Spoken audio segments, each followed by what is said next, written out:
नमस्कार, are Bharat TV channel में स्वागत है आपका और मैं हूं आपके साथ शमा प्रवीण, जहां बिहार से जुड़ी हर छोटी बड़ी खबर दिखाते हैं आपको, जन सरोकार से जुड़े मुद्दे भी उठाते हैं। तो चलिए देखते हैं आज की कुछ खबरें, लेकिन उससे पहले सब्सक्राइब करें हमारा यूट्यूब चैनल। नमस्कार, आप देख रहे हैं आर भारत टीवी चैनल और मैं हूं आर के सिंह। इस समय मैं रोहतास जिला के संधौली प्रखंड अंतर्गत सोनी टोला जो कि हरनाडीह में सतचंडी महायज्ञ का आयोजन किया गया है। यह 7 दिनों का है और आज 5वां दिन है। डायरी में उपस्थित हूँ जहाँ पर हरनाडीह के पास में सतचंडी महायज्ञ का आयोजन किया गया है। आचार्य जी जुड़ चुके हैं। सबसे पहले तो मैं आचार्य जी से जानूंगा, उसके बाद में पूरी प्रक्रिया के विषय में नमस्कार आचार्य जी, हमारे टीवी चैनल में आपका स्वागत हुआ। सबसे पहले आपका परिचय। बिहार प्रांत के निवासी हूँ। कर्मनाशा पूर्व भागे, षोडश पश्चिम भागे, बीधवंतर उत्तर भागे, भागे दक्षिण दिग्भागे, बिहार प्रांते रोहतास मंडलांतर्गत काराकाट प्रखंडे मानिक त्रासी ग्राम निवासिनः ब्राह्मण कुलोद्भव चक्षम चैव जन्मः श्रावण गोत्रस्य ओम त्रिवेदी शर्माहम नामात्मज चैव विद्या। मैं यज्ञ से क्या फायदे? यज्ञ करने से आध्यात्मिक से देखा जाए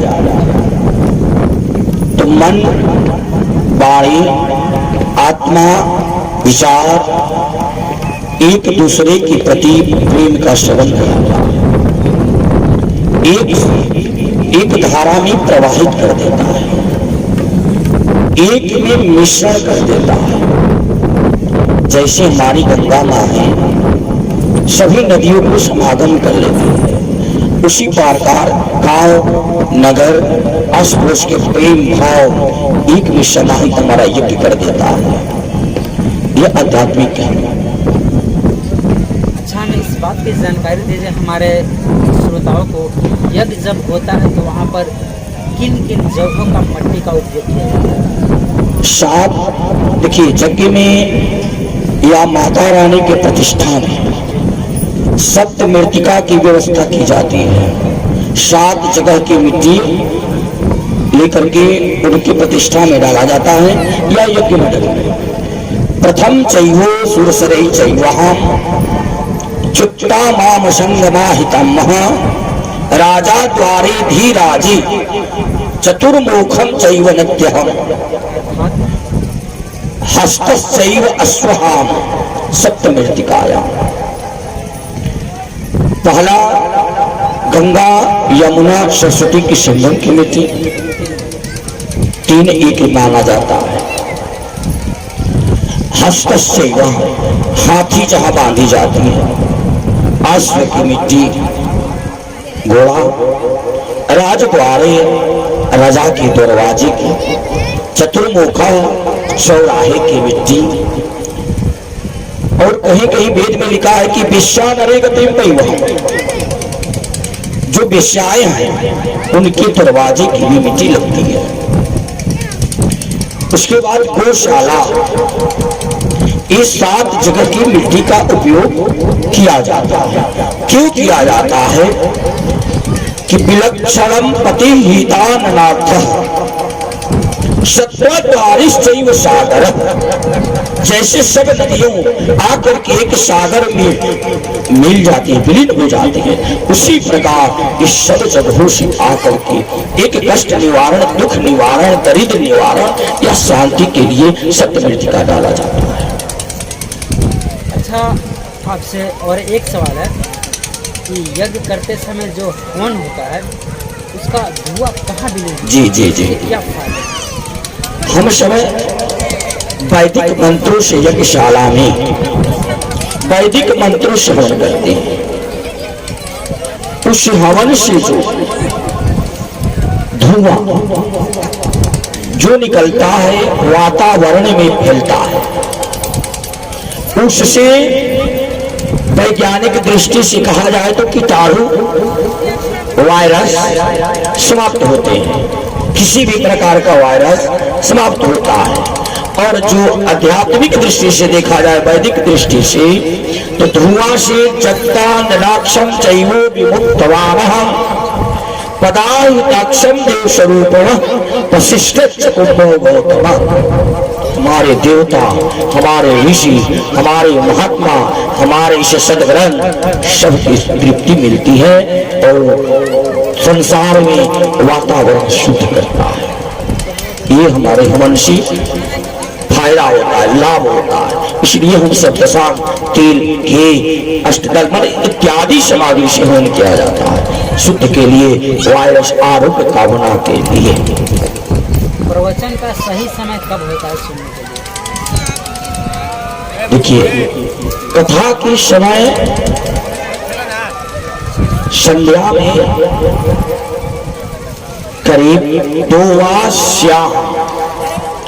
उपरांत काले तृतीयश्च चतुर्युगे प्रथम चरणे 24 घंटे में चारों युग भ्रमण करता है, जिसमें 11 बजे तक सब 3 युग समाप्त हो जाता है। और जब चतुर्युगी यानी कली का प्रवेश होता है, उपरांत काले चतुर्थ युगम प्रथम चरण 2 बजे के बाद संध्या रात्रि 10 बजे तक कथा हो सकता है। इस समय में कली का वास न हो, कथा होगा तो मन विचार वाणी सुधरेगा। अच्छा, भक्ति में शक्ति को लाने के लिए लोगों को क्या करना पड़ेगा, क्या होता है? देखिए, भक्ति और शक्ति दोनों की तुलना अलग है। भाव से, श्रद्धा से भक्ति होता है, लेकिन शक्ति 3 तरह की होती है।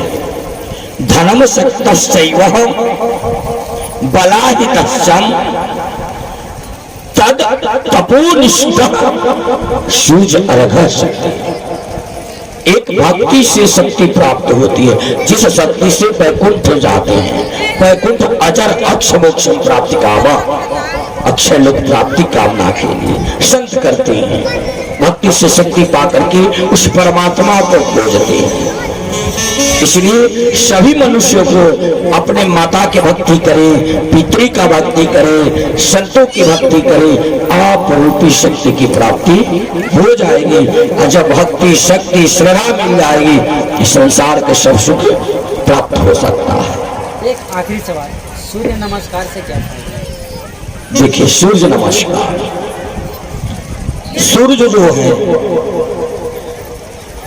एक तारा लोग कहते हैं, लेकिन हम लोग अध्यात्म वेद में सूर्य को कहा गया है जुक्तवान बिरहा चयो बिंदु, संसार के ज्योति कारक, ऊर्जा को प्राप्त करने के लिए, ऊर्जा देने के लिए, प्रकाश देने के लिए। लेकिन हम सब नमस्कार क्यों करते हैं?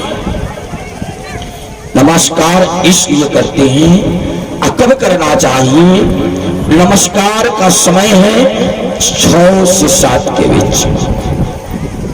6 बजे से 7 बजे के बीच में विद्यार्थी हो तो विद्या प्राप्त करता है, नौजवान जो हो तो श्री आरोग्य प्राप्त करता है, वृद्धा यदि 6 से 7 के बीच में लालिमा दुग्धम पयाहिताश्च सूरजो भास्करादि निकटः विद्यातिष्ठन्तु माम व्रजः दिवाकरः।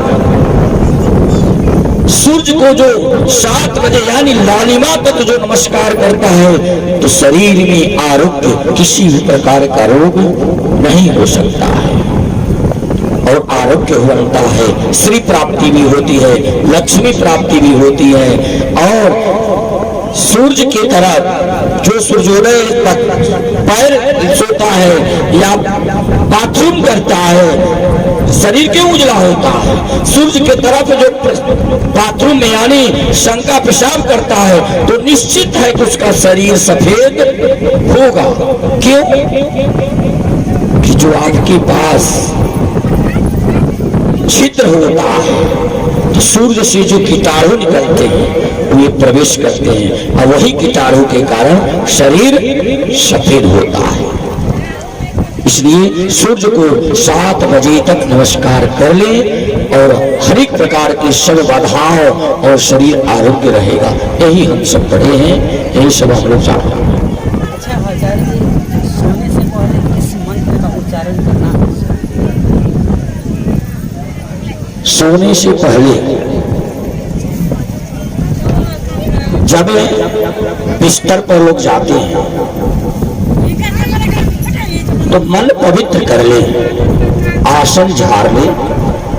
आसन झाड़ने के बाद प्लस्ती मार करके बैठ जावे। पूरब मुख हो या उत्तर मुख हो, अपने सब तीर्थों का स्मरण कर ले, माता पिता का स्मरण कर ले, गुरु का स्मरण कर ले। मंत्र जानते हो या ना जानते हो, जो जानते हैं वो लक्ष्मीपति, कहीं कहीं वेदों में बहुत सा मंत्र दिया है, लेकिन हमारे विष्णु पुराण में दिए हैं कि तले देवी देवता नामहं हृदय शैव निवासिनः पर ब्रह्मा परमेश्वर गायत्री 5 अक्षर। गायत्री का जप करें, गायत्री मंत्र पढ़ें और अपने हृदय पर ओम शब्द का अंगुली से, अनामिका अंगुली से ओम लिख करके शयन करें। किसी भी प्रकार का सपन, किसी भी प्रकार का यक्ष राक्षस का भेदभाव नहीं हो सकता है, आपके आसन के पास नहीं आ सकता है। इसलिए अजबा नाम गायत्री जप करके ही सोना चाहिए। गायत्री मंत्र है ओम भूर्भुवः स्वः तत्सवितुर्वरेण्यं भर्गो देवस्य धीमहि धियो यो नः प्रचोदयात्।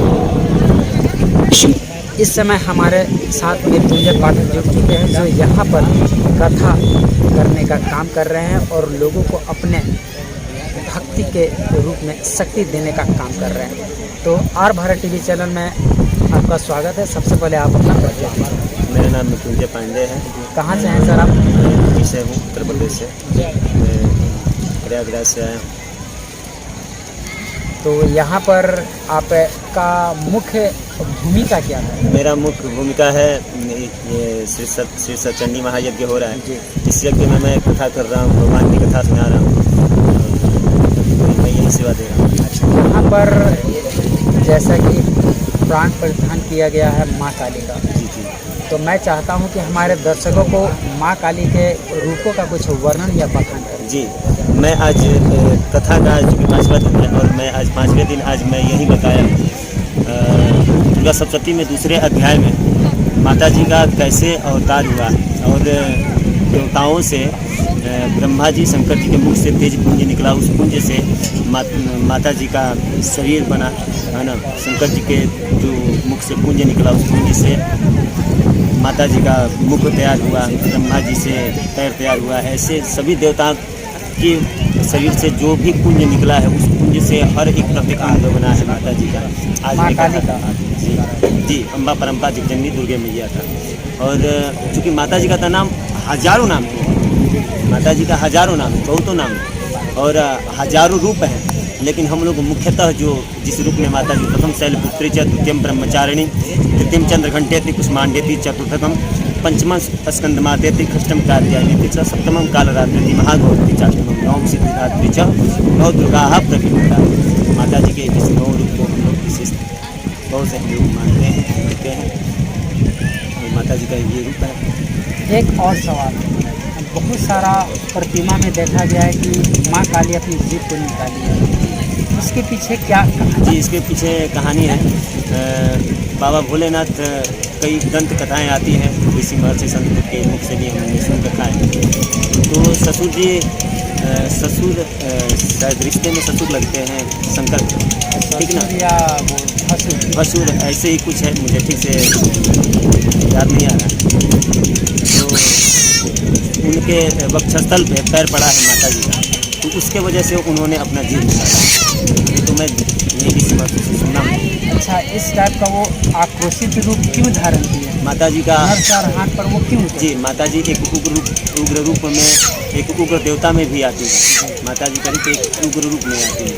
तो जब मैं आज कथा में बताया हूँ, महिषासुर का जब मर्दन हुआ था ना, तो माता जी जिस समय सारे भगवान के शरीर से जो पुण्य निकला है, जब माता जी का शरीर तैयार हुआ है, तो यही सारे देवता माता जी को शस्त्र अस्त्र भेंट किए हैं। कोई शंख दिया है, कोई गदा दिया है, कोई पद्म दिया है, इत्यादि वगैरह वगैरह सारे देवता लोग कुछ न कुछ दिए हैं मैया को।